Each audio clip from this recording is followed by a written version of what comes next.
기자수첩 사건 사고 안수민입니다. 얼마 전 이 도로 위에서 비극적인 사건이 발생했습니다. 50년간 폐지를 주워 모아 가족들을 부양한 80대 어르신이 이곳에서 음주운전자의 차에 치여 사망하는 사건이 발생했는데요. 사고 현장에는 아직까지 당시의 모습이 고스란히 남아 있습니다. 첫 번째 사건부터 만나보시죠.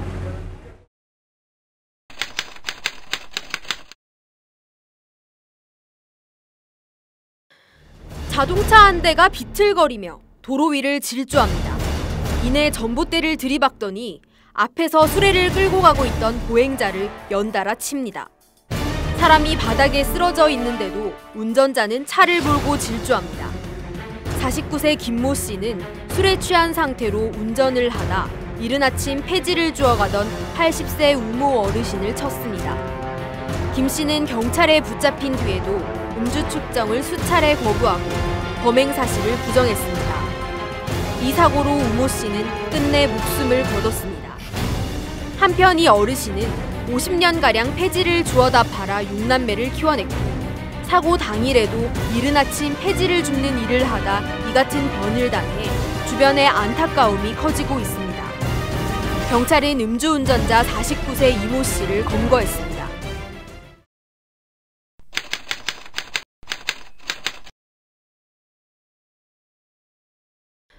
승합차 한 대가 순식간에 마을버스를 치고 지나갑니다. 놀란 버스 운전기사가 운전을 멈추고 나가보지만 뺑소니 차량은 이미 도주한 상태입니다. 46세 정모 씨는 무면허로 동료의 차량을 빌려 운전을 하다 이 같은 사고를 냈습니다.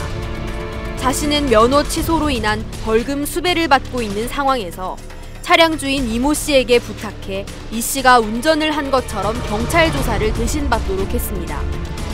하지만 조사 과정에서 뺑소니 사실이 드러났습니다.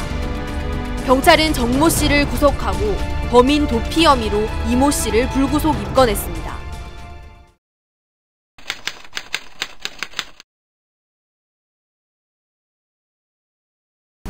영화 속 한 장면처럼 대형 덤프트럭과 경차가 충돌합니다. 강서구의 한 교차로에서 벌어진 일입니다.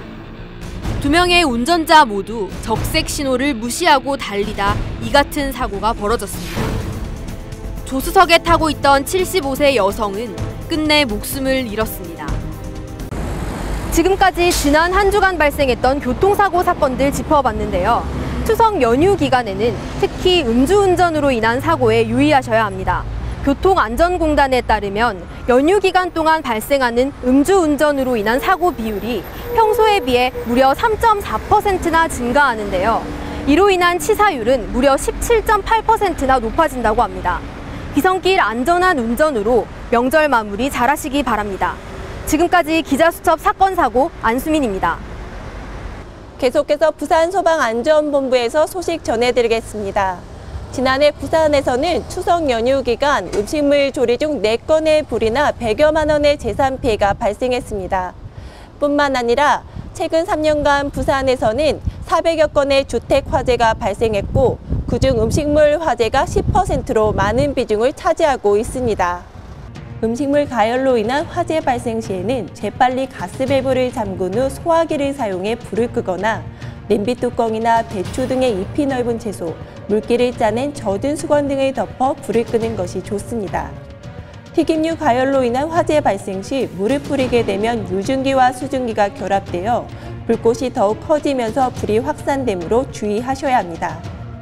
또 전력 소모량이 많은 전열기를 한꺼번에 사용하면 과전류에 의한 배선 가열로 화재가 우려되니 문어 발식 사용은 자제하셔야 합니다. 안전수칙을 지켜 남은 추석 연휴 즐겁고 편안하게 보내시기를 바랍니다.